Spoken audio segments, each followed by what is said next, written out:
Perpetual darkness lingered at the top of the world.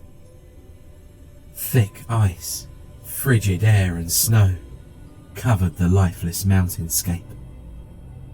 However, the endless night didn't go unchallenged.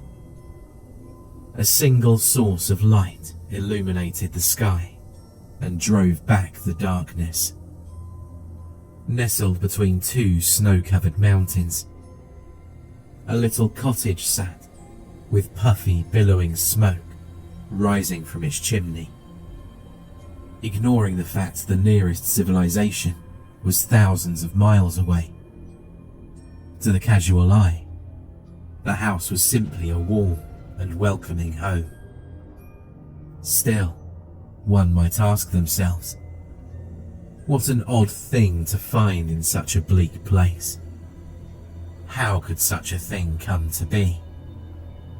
Like most things found in the North Pole, not everything is as it appears. The land was unforgiving and cruel.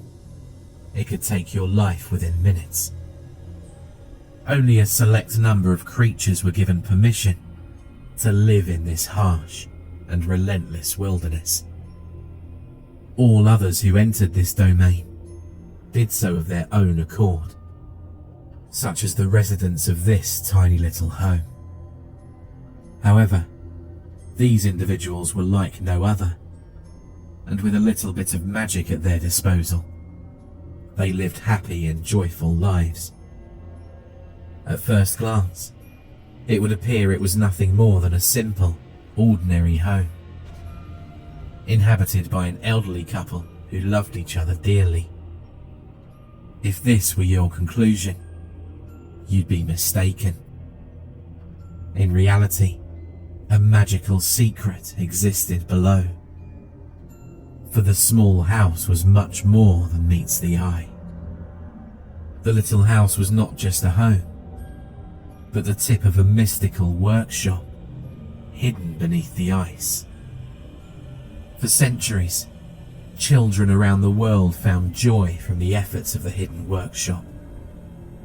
All year round, tiny magical hands toiled and laboured to create toys and playthings for all of the good children of the world.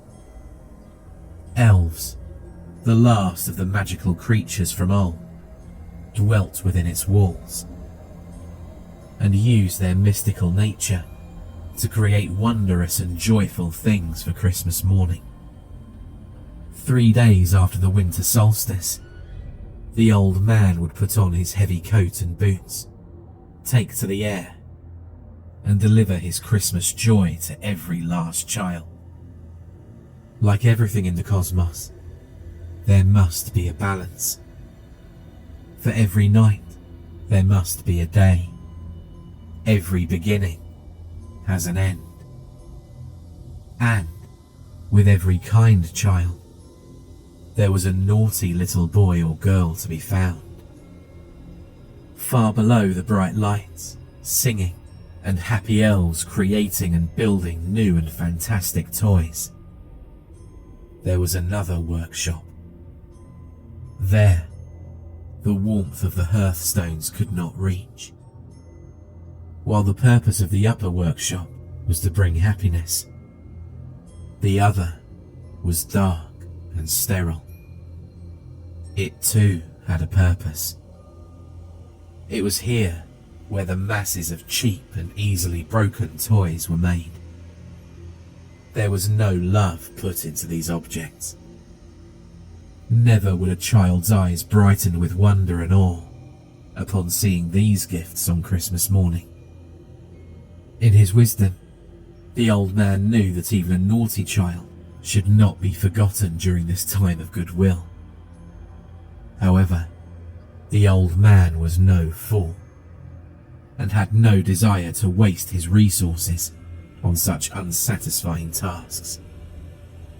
This responsibility was handed to the banished and exiled elves that inhabited the deepest bowels below the workshop.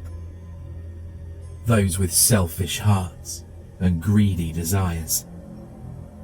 Stripped of their immortality, they wasted away in the dark, with only the trinkets and flimsy materials to pass the time. Ergra Etar sat in the poorly lit corner of a tattered workbench. His focus was entirely devoted to the old and worn piece of brass in his hands. The clangs of his hammer hitting metal rang out and echoed through the dark halls and passageways. He pounded the brass sheet relentlessly until the metal slowly began to surrender its shape and bend to Ergra's design. Suddenly, the hammer flew out of the mad elf's grasp. He examined his limp hand, trying to will it back into his control. Fury filled his heart as he watched the necrotic flesh sloughed off his bony hand. He didn't have much time. His other hand was weak, but still capable of grasp. He reached into his toolbox and removed a long, warped nail and stabbed it into the back of his paralyzed hand.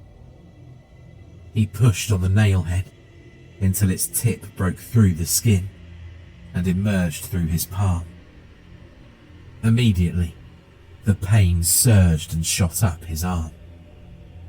The thick and rigid tendons loosened within his hand, giving him temporary use of his digits once more.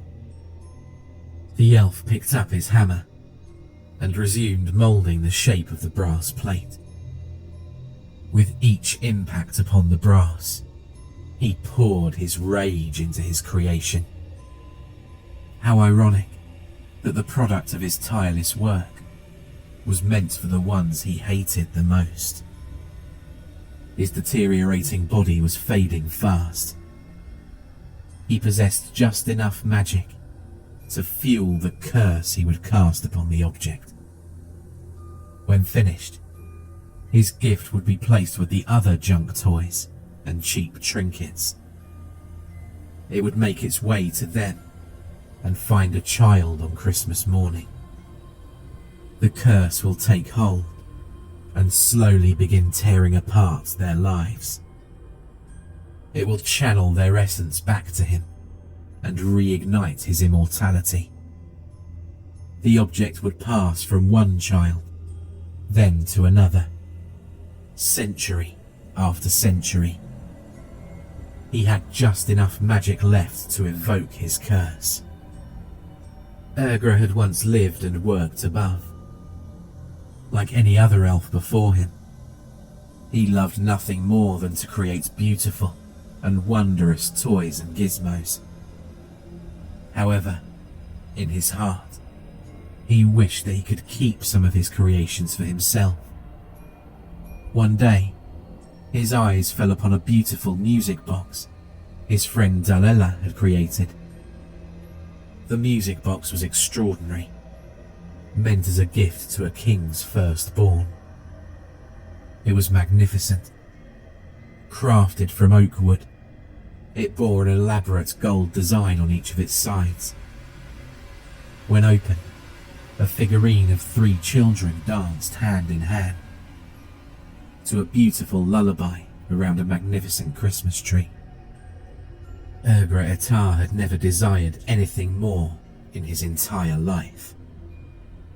It filled his heart with jealousy. He became resentful that this precious and rare treasure would go to an undeserving human infant. The little girl didn't deserve it. It should go to him, he thought. So, under cover of darkness, Ergra slipped into the work area and took the music box. Unable to sleep and anxious to put the finishing touches on his prized creation, Dalela decided to return to the workshop. To his surprise and shock, he caught the elf attempting to steal the special music box. He was enraged. The greed and thievery amongst elves was extremely offensive and not tolerated. Ergra begged his friend not to report his transgression, but he was unmoved by the pleas and turned to tell the others of Ergra's crime. Desperate, Ergra did the only thing left for him to do. He grabbed a hammer and brought it down on his friend's head over and over again until no more life remained in the broken body. Despite his meticulous efforts to conceal his crime, he could not escape the sight and wisdom of the old man. Humiliated and dishonored, the elf was banished from the workshop, and his precious music box was taken from him and given to the little princess. Stripped of his immortality, Ergra Atar was cast into the cold and dark corridors of the other workshop to spend his remaining days, never to create a beautiful thing again. As the seasons passed, his hatred of all children grew and ate away at his sanity. He gritted his teeth knowing that the children of man were given everything and he had nothing. Hunched over his work, Ergra feverishly worked to complete his masterpiece. He stared down at the anvil and hammered down on the brass. Each strike brought the faces of a child into his mind. It lives in warmth. The blunt hammer formed the metal into a hollow cylinder. It stuffs its face with sweets and treats. Stumpy legs were welded into place. It gets everything it asks from Mummy and Daddy. A malformed head and crooked ears took shape. It gets anything its little heart desires. The brass surface was scrubbed of debris and grime. It gets everything it wants. Small turquoise stones were affixed to the brass body. I hate it. One glimmering red ruby stone was bound to the left side of the figurine's head. I hate it. Finally, a second red ruby was embedded into the surface on the face's other side. I hate them all. In the glow of the fire, Ergra held up the brass figurine. It was a disturbing representation of a rabbit. Its body was a lattice of criss-crossed brass strips, bejeweled with a pale blue turquoise stone at each intersection. Its head was malformed and gave the impression of a dead thing instead of a pleasant rabbit full of life. He placed the atrocious thing upon an open silver locket that contained a mirror on each of the hinged inner sides. With the rabbit figurine facing one of the mirrors, he carefully opened a vial that held a clear fluid. It was lymph. The lymph from an elf was the source of magic that flowed through their bodies, like that of blood, from the second set of unique arteries found within its own circulatory system, and pumped by a very special second heart. Only a few tiny drops fell out of the vial. It splashed onto the figurine, illuminating it with a golden glow. Ergra closed his eyes and spoke the words of wormwood in his elven tongue. The clear liquid turned black and stained the surface of the rabbit's statuette. The glow turned a deep purple and then slowly faded. Pleased with the outcome, he gently placed a cloth over the object without making eye contact to obscure it from sight, and ever so carefully placed it in a small box, decorated with holiday cheer. Finished with his work, Ergra turned to leave, pushing past the corpses of several elves hanging upside down from the support beams of the other workshop. Their lifeless bodies drained completely of every last drop of magical lymph from slit throats. Ergra's calculation had been correct. He had just enough magic to fuel the curse placed on the object. The mad elf smiled and began to laugh. For the first time in a very long time, Ergra Atar's heart filled with anticipation at the approach of Christmas morning. The little girl sat in a large pile of torn wrapping paper from the many gifts she found under the Christmas tree. On the morning of December 22nd, Gabby awoke earlier than everyone else. She went downstairs and glared at the many presents that continuously tempted her.